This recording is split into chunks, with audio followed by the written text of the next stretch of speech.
We have something called the social work standards and ethics that we have to, certain competencies that we have to go by. They're all wrapped up in Matthew 5, 6, and 7. Conduct your life in a way of integrity, in a way of love, in a way of looking at yourself first and pouring out to others. There you have it. You're doing social work.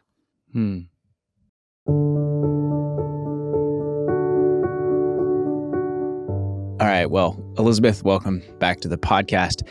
So you're a social worker in the city, and you also have a pretty fascinating testimony and story, which we're doing that as a whole separate thing that'll be released before this one. So, people can check that out if they want to get more of your context. So we're not going to get into that part, but I do want to get into another piece of your life story, and that is being a social worker and focusing on that and exploring what is your role there. So let's start with some basics. What is a social worker, and what exactly do you do? I've never interviewed a social worker before. I feel pretty clueless about this, and I have a lot to learn. So yeah, tell me. Yeah, it's a topic of choice for me, a preferred topic. So because I did come from a worldly society or average American society, I had a couple years of college in before we came to the Anabaptist faith. Then there came a point where I knew that I was going to have to take care of myself financially and that my body might not always be able to take care of people. I worked in the field of disabilities, and so I wouldn't always be able to physically take care of my folks. I needed a way to make a living that I could do past age 65. So that's just some pieces that fed into my pursuing social work. I got my 4-year degree, bachelor's degree, which is 4 years of college, in biblical studies. And human services was my minor that just got tagged onto that. And that's when I became interested in the idea of how social work can serve the church. And that put me on fire, and I ended up going to graduate school. And in May, I received my master's degree in social work. So I am now working towards full licensure. That takes a year of supervision. And then I will be a licensed clinical social worker. So what do you do exactly? What is a social worker? Currently, I work as a behavioral consultant. I work with children that have intensive behavior issues. So I go into the homes and I look at what's going on, and I come up with I assess, I evaluate, come up with a treatment plan, say this is how we're going to go after this bug, keep all the data, teach people what to do and how to work with this child, and bring them to where they want to be, best case scenario. The beauty of social work to me, and what really attracted me, is it is such a wide variety of things you can do with it. At first, people hear social worker and they think of a lady with a clipboard, taking children off to foster care. It's got some real negative connotations. And in an urban area, it has really negative connotations. Where I live and serve in my church is an urban setting. So it's like, it does look a little odd. And I realize that, and I just acknowledge it and work through it. But a social worker can do that, can work for the county or whatever and protect children in need. A social worker can do so many things. Work in a hospital, helping people to find the resources they need, get grandma into a facility, find a rehab, finding services for people. In the disability area, I can manage group homes. I can help people to get the services they need, what government programs they can and cannot get, what programs are appropriate for them. You can work in a disaster situation, helping people to figure out, okay, a tornado took my house. Now what do I do? All right, well, let's get you this aid. Let's plug into this, as well as the component of sitting with the person and processing the difficulty. Then my faith can come in if they're open to that, and why would God let, a flood take my entire house away? Why would God do that? You can work in a hospital with dying children. You can, it's huge. You can work in an academic setting, teaching or school counselor. You can work with the police department in helping to get through their difficulties. You can come up with a mobile shower for homeless people. It's wherever God calls you. So that clinched it for me. That wide variety. I can do wherever the Lord sends me, I'm equipped. Mm-hmm. Okay, so wow, that's really helpful for me because it seems like there's a lot more variety here than what I thought. That's very common. Yeah, absolutely. That's really something. So so you already mentioned some of the pieces, but if you want to add any more of like, why did you choose this career? And then the piece that I was really thinking about is like, feels like this would be a pretty hard job sometimes, right? There's easier things to do. Yeah. So if you want to speak into that. It is. It's messy. And we're walking into messy situations. But didn't Jesus do that when he walked into this earth? He walked into a messy, sin-ruined situation. So, that kind of helps me to take that context when I go into a house that might be culturally quite different from what I'm accustomed to. That, hey, Jesus visited a sin-sick world and lived there for 33 years and bore all of that.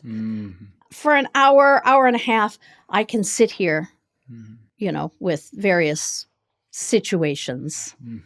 So, but a lot of it is the component of, is the Lord putting me here? Or have I put myself here? That's important. It's an important piece. I'm not just here because I want to go and help these people. It's the Lord sending me there. It feels like motive or the intention behind it is a really important piece that I keep hearing coming out with this. Yeah, right? I think it is. And it is for me as a Christian, it's very much an outpouring of my faith. For other social workers, it might be just that thing in them, that altruistic, I want to do good. I want to make a impact on this injustice or that injustice. For me, my motivation is, what would Jesus do? Well, get into that a bit more. Go a little deeper with that. How does your faith inform the work that you're doing? I'm sure there's many areas of intersection, but again, I think there is kind of a stigma around the social worker, like you said, the person with the stern and the the clipboard and things. So there's all these stigmas, and so when I heard, oh, you're a social worker, now that is interesting. I want to drill into that a bit because how does what you believe, how does that inform what you do on a daily basis? Yeah, it does have an impact because of the outward testimony. I obviously look different than the people in the inner city or the people that I serve. And so I get some real blunt questions. I work with kiddos right now, or I work with adults that have intellectual disabilities, and their questions are real blunt. What's in your head? Okay, we've got to go here right now, So, I kind of have some answers, and I just say, there's a Bible verse I really like that makes me want to wear it. That's enough for them. If mom wants to ask me later, that's her thing. So you're working with fairly young people, you said At again? this time. Okay. This time, most of my kiddos are like age 4 to 12. Oh, okay. Most of my experience is with adults with intellectual disabilities. So then I've got a greater range. And I still do that like on a ministry level with those folks. So that kind of lays my foundation. Like, okay, I go with the Bible. That's my measuring stick. That's where I go. And then if they want to speak into that, fine. If they want to ignore that, fine. Then we go on to the next thing. Something that really impacts how my faith informs my social work practice could probably be summed up in Matthew 5, 6, and 7. We have something called the social work standards and ethics that we have to, certain competencies that we have to go by. They're all wrapped up in Matthew 5, 6, and 7. Conduct your life in a way of integrity, in a way of love, in a way of looking at yourself first and pouring out to others. there you have it. You're doing social work. Mm-hmm. So let's pivot slightly and say, do you have challenges of balancing what you believe, your convictions, with the responsibilities of your job? Like, do those ever misalign and you have to kind of wrestle through that? Yeah. And that would be what we call in the social work field ethical dilemmas. Okay. Oh, yeah. Okay. But it happens to everybody. It doesn't just happen to a conservative Anabaptist out there. It also will happen to maybe somebody who's part of the LGBTQ community that needs to serve somebody who is got Trump signs all over their yard, you know? Yeah. You know? Yeah, that is so if you're a social worker, you're going to have to deal with that. The answer is the same as the answers we see in the Bible and in the Sermon on the Mount. Look in at yourself, know what you are, know where you are before you be pouring out on other people.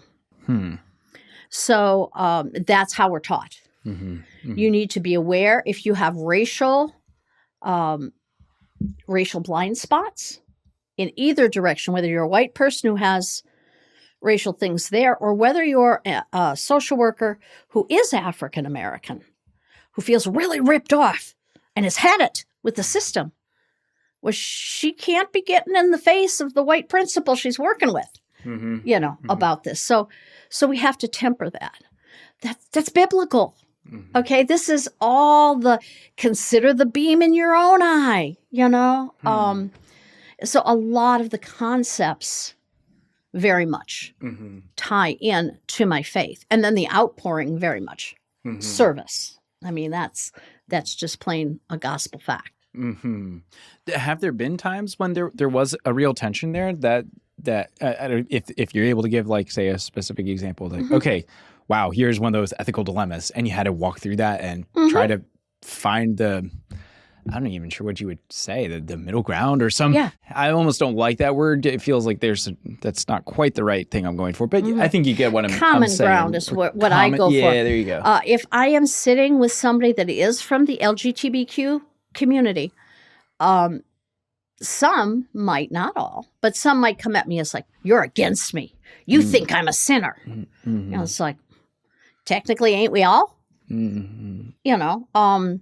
I can relate to that person, and part of it is because I've had an education. It might give me a little bit more of the liberal viewpoint on some of that stuff. But it's like, yeah, but if somebody is in adultery or drunkard or whatever, I mean, it's all the same. It doesn't matter whether it's if you're waving a rainbow flag, or whether you're going to the bar, or whether you're beating up your wife. It's all the same. Sin is sin is sin. I want to go with what's common between you and me. And let's focus on that. What do you need from me? I need you to understand me. I understand you're a human. We're good. Let's go. Okay, so would that be one of the fundamental principles that you end up using then, this concept of common ground? Yeah. Somebody, say I would be a school counselor and I have a teenager coming in and she's like, I want an abortion and I need you to help me get an abortion. I can't do that, so I can refer her to somebody. Okay, well, I know of a place that shows you all your options. Check that place out. Okay. See, so that gets a little more down into like a real tangible situation, right? That could get messy really quick. We're quizzed on that stuff. So, well, I wasn't sure if there are certain limitations on what you're allowed to like. Well, I'm sure there are. There's parameters. But what you just described there, okay, I can see that. That makes sense. If a same-sex couple comes to me and says, I need marriage counseling, I can assess what their issues are in general. Then I can say, hey, Sally over there, she really understands your community and your context. I think she's a better choice for you. That does make a lot of sense because, I can still imagine tension being a possible thing. Well, actually probably quite a lot in a lot of different ways. Oh, yeah. Right. Yeah. But then again, perhaps I'm looking at this a bit wrong when in reality we all face this to one extent or another. Anytime you interact with society, obviously you experienced it in one way as a social worker, but maybe all of us do. We interviewed, I'm just thinking off the top of my head, I interviewed my dad actually about his business stories and things like that, and how standing up for, what was ethical, what was right, and how it's like sometimes that really cost, and it was trying to find, again, kind of that common ground, like, well, I can't really do that because that's not right, and sometimes that the stories don't always end amazing, sometimes there's a real cost to standing up for something, right? Yes. But, and so maybe some of what you're facing in these scenarios that we're talking through is actually something all of us face in one way or another. Is that, you think? Respond to that. And just our view of humankind. How do we minister and how do we relate to people? Now, like I said, I'm in an urban setting in my church, and our focus is serving that community, almost that neighborhood. In a city, your neighborhood is like about the block around you, and of course everything's upward. So there's 3-4 stories of families. But that's your little community. And you come across all kinds. But we need to just do that on a community basis.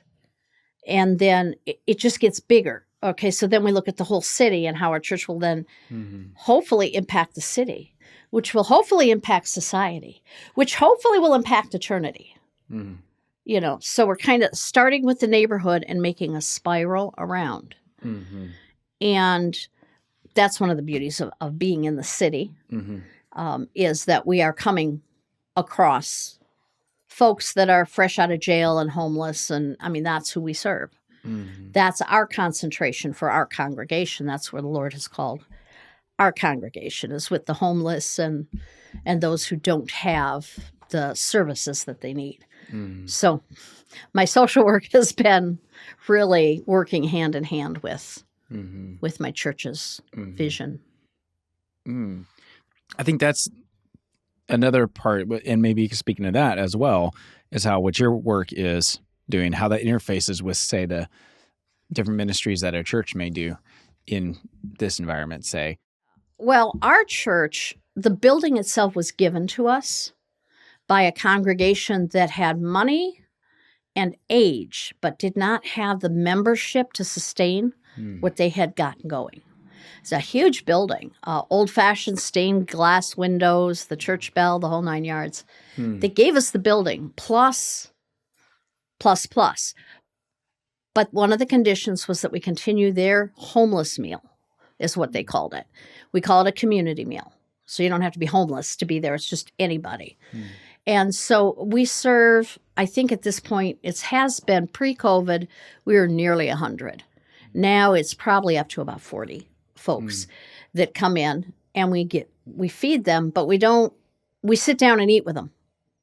They don't go through a line with a tray. Yeah, okay. We sit down, our families sit down. They get to experience us and we get to experience them. And that's our vision of impacting the community. Wow. And we've had people then come to church. I think almost all of our community people that have attended our church came first to the community meal to check these people out. Hey, I get it. I totally get it. Absolutely. That is kind of our way of serving. So we're coming up against people who just got out of jail or have significant mental health diagnoses and can't maintain an apartment, and they're homeless and living under the bridge, or don't want to because they believe the whole world's corrupt. Who know? All kinds of scenarios. We see all kinds of stuff. And so my social work practice has been able to inform the other people in the church. We have had people under various mental conditions or sobriety conditions that want to come to a church service. And they might be disruptive. How do we handle this? They're just kind of like, Elizabeth. Now all the guys in my church have the crisis intervention number on their phone. Now they know the drill. Somebody's on a hand. This is the number I call. Now we've had it happen where they've had to come in and escort the person out. We now have different plans in place for people that really all they want is our bathroom. They're homeless. They want to clean up. They want to use our bathroom. They have to sleep through church so that they can use our bathroom. Yeah. How do you handle that? How do you handle your children seeing that? How much do you want your children interacting with them? You don't want them to be pulling away from it, but is that person safe? All that stuff comes up. And so I'm really grateful for my social work training that I can, kind of stand in that gap a little bit, if that makes any sense. So it's been a real blessing. The Lord has just blessed it from all kinds of angles and made it clear to me that's the path that he wants me to serve him in. Yeah. Okay, so I can imagine that you have a number of stories and experiences and things, from this type of work. Is there one story in particular, perhaps, that you'd like to share with us that kind of captures what you're doing and why you do it? There's actually two. Okay. Hopefully I won't. Sure. The one story that has touched me the most is from our own groups. A group of church people came together to say to each other, we have a brother in our congregation who is a quadriplegic. He's 60 years old, and his parents are getting old. What are we going to do when they cannot manage his care anymore? What they ended up doing was coming up with a multi-church board, because we are in a larger area, and they came up with a multi-church board and built a house, added onto a house, and put up a group home for conservative Anabaptists with disabilities that cannot be taken care of at home, but a nursing home isn't appropriate. Okay. They built this home that is awesome. And I was very privileged. And again, it was a total God thing that he landed me there to manage that home. First, the Lord took me through some training at a place, a very large ministry. So I learned how to run a group home and really went through some stuff learning that.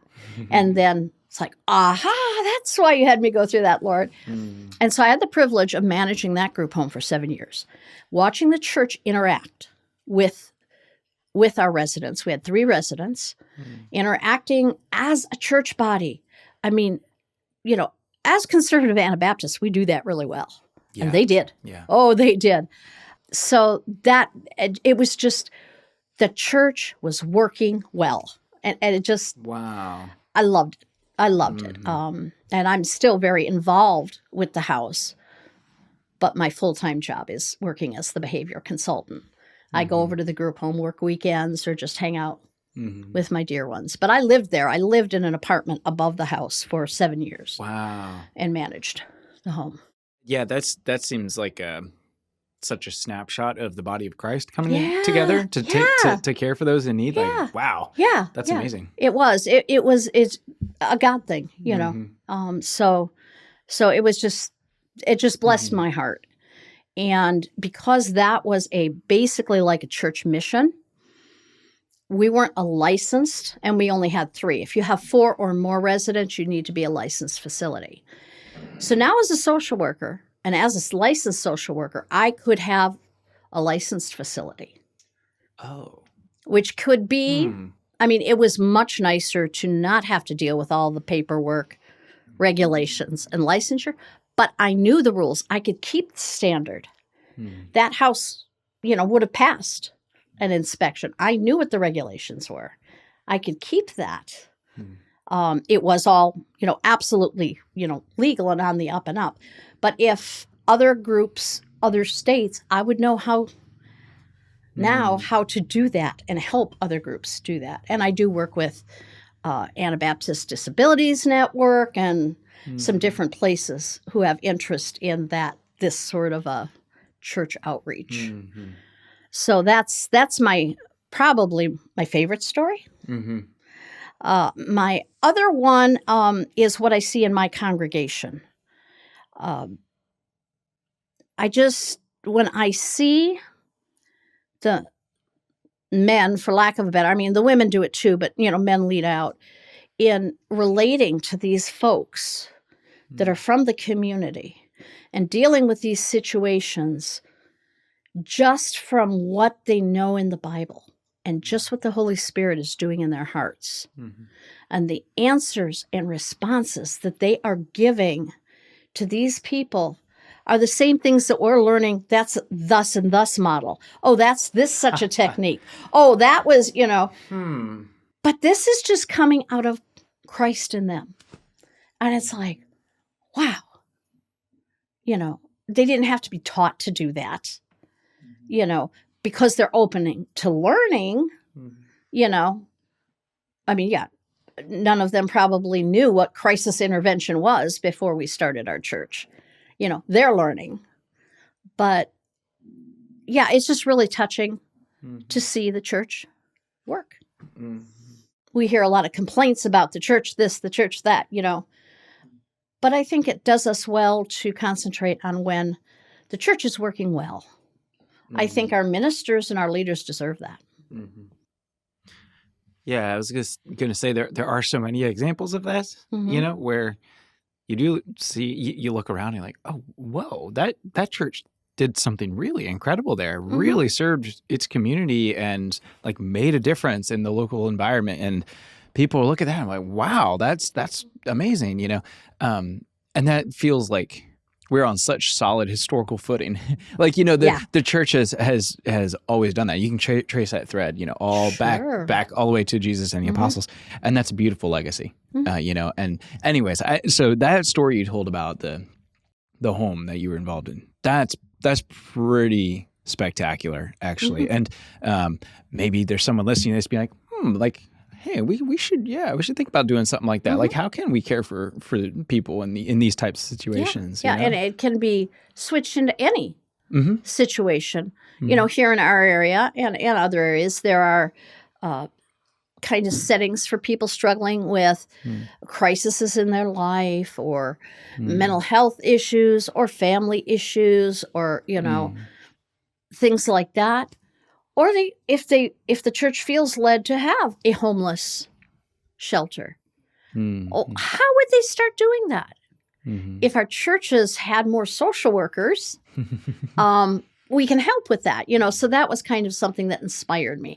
I feel like the church needs social workers, and I think social work needs the church. Oh, yeah. Yeah, and I think that is a pretty important piece, that this isn't something that's happening in isolation, right? Like, this is interfacing closely, or should be, I guess you're saying, interfacing very closely with the local churches. Yeah. As we bring this episode to a close, what's a piece of advice or something you'd like to leave the listeners? Like I said, I feel that the church needs more social workers, and I feel like as general society declines and becomes more complicated, we plain people aren't going to enjoy the wide margins that we have from the government.